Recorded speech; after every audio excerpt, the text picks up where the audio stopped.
Read the words that Dory and Brogy say in the last chapter again. Don't they sound really familiar? The official says, and I quote, "If you want to point your guns at our home, just remember what goes around comes around. Think. Jump from this chapter all the way back to chapter 1 of One Piece. When one rando pointed his gun at Shanks, what'd he say? You're putting your life on the line by pointing that at me." And then Lucky Roo just executes, actually just obliterates this dude. Done. The same way Roo killed that dude is the same way Dory and Brogy fired that Elbaf spear, because Kid pointed his gun, giant cannon, at them and they paid the price. That is God King activity. So because it's been so long since chapter 1 of the series, a lot of readers tend to forget the details of these things and sometimes miss the important significance that these details have for the framework of Oda's story. Now, I was listening to some of the Red Force podcast's latest video on the last chapter the other day while I was cooking up some mean meals. Yeah. So shouts to those Aussies. And a lot of what they talk about in their latest video is what I was thinking about too, because it only makes sense that now that we're in the final saga of One Piece, a lot of these concepts that have always been in the background are not going to be pushed to the forefront, especially when it comes for people like Shanks and obviously Luffy. Very pivotal stuff for those two in particular, because what I just mentioned about Shanks before pertains to Shanks's code towards people who point his gun at him or those that he cares for. It's the same energy that Luffy and the boys have when Usopp got done in by Frankie and got the money stolen during Water 7. Luffy, Zoro, Sanji, even Chopper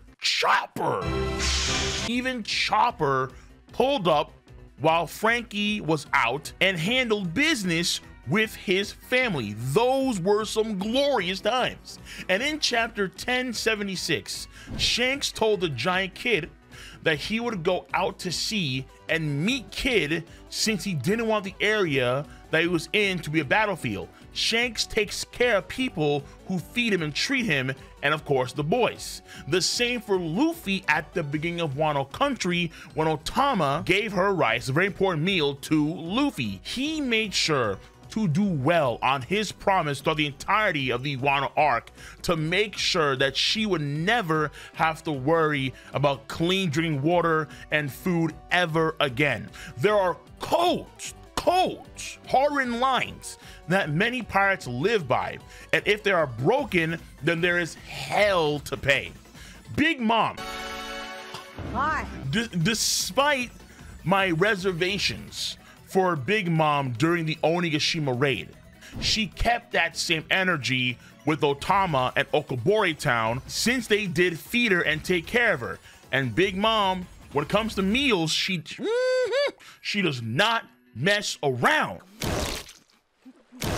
Hence why she devastated Page 1, and it is unironically one of the few times, if not the only time, we see her apply Conqueror's Haki Infusion to her attack.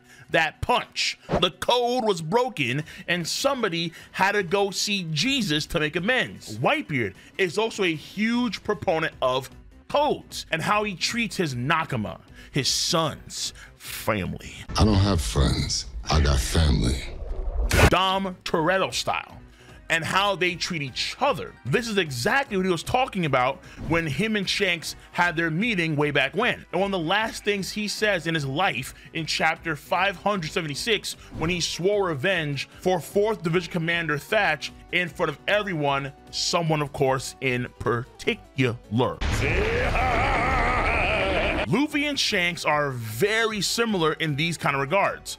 No matter what, Luffy was going to go to Whole Cake Island to get Sanji back from Big Mom. And he knew that even though it was Sanji's choice, we're using air quotes for a reason, because there was some bull jive. All right, there was some nasty, stinky material, some rotten meat that not even Luffy would eat behind all that. And Big Mom wasn't gonna have her way no matter what. Just how Kid useless Captain Kido was not gonna have his way when he aimed his damn punk at Shanks' fleet, and what Shanks saw in the future, in the process killing many of his friends. Now, was it unfair for Shanks to see the future and then cut down Kid before he even fired off the damn punk? Was it unfair for Luffy to team up with Capone and try and assassinate Big Mom during her most vulnerable moments? Yes, correct. And Luffy has been saying for a long time now that he is not a hero. He even told Kaido in 1037 when Kaido started drinking, "Ayo, dude, you better not cry when you start losing." Lucky Roo executes a bandit, and they say, "Oh, it's unfair, man. It's unfair." Even though Luffy and Shanks are compassionate people, and they are absolutely all about the sweet embrace of freedom, that doesn't mean they'll play by the rules, particularly against people that have slighted them. Again, magical words stated in chapter 1. And even though Big Mom had her issues of abusing her family, even threatening to kill them at times, I'm pretty sure Opera is dead, and Sparrow, the eldest son, was on the verge of finding out from chapter 873 and onwards. And for Kaido teaming up with the dastardly Orochi, enslaving an entire country's populace, tainting the waters, taking their food, and so on and so forth, the real issue has always been Mr. All Day, Every Day, 24/7, 365,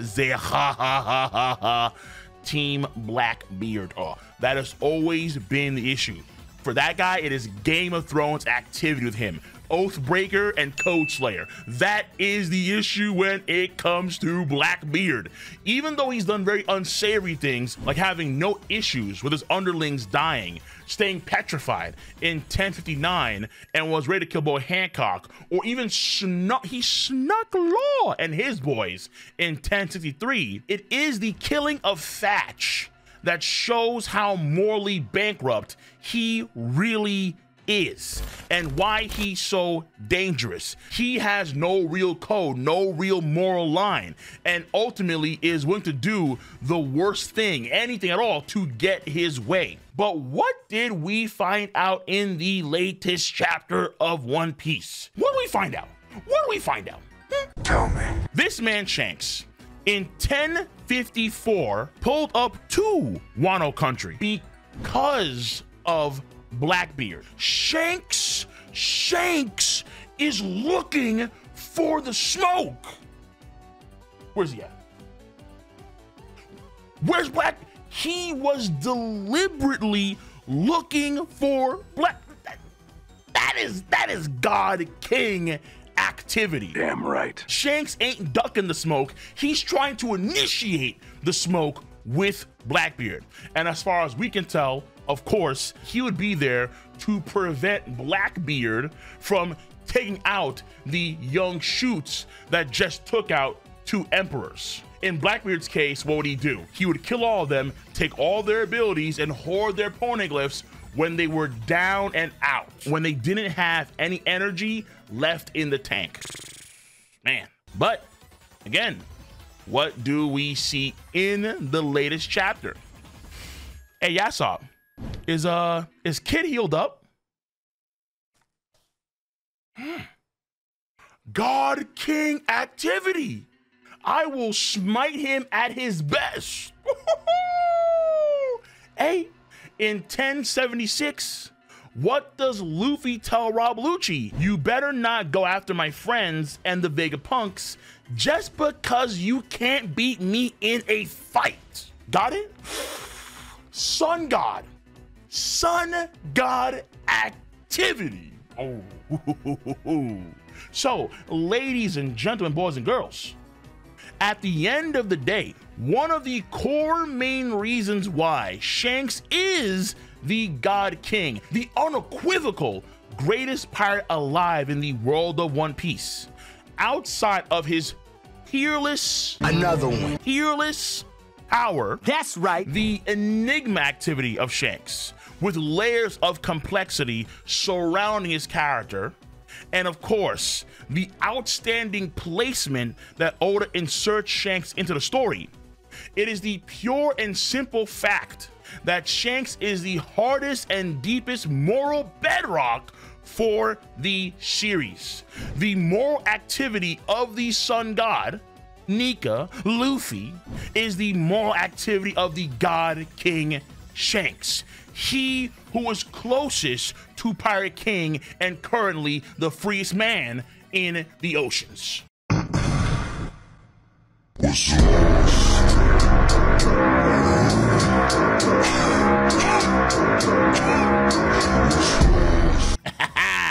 Let me know, though, your stance on the subject matter at hand. If you enjoy your boys' content, make sure to, of course, rate the video with a thumbs up, subscribe to the channel, and click on that bell to join what? The notification squad. I'm gonna catch you cats on the flip side.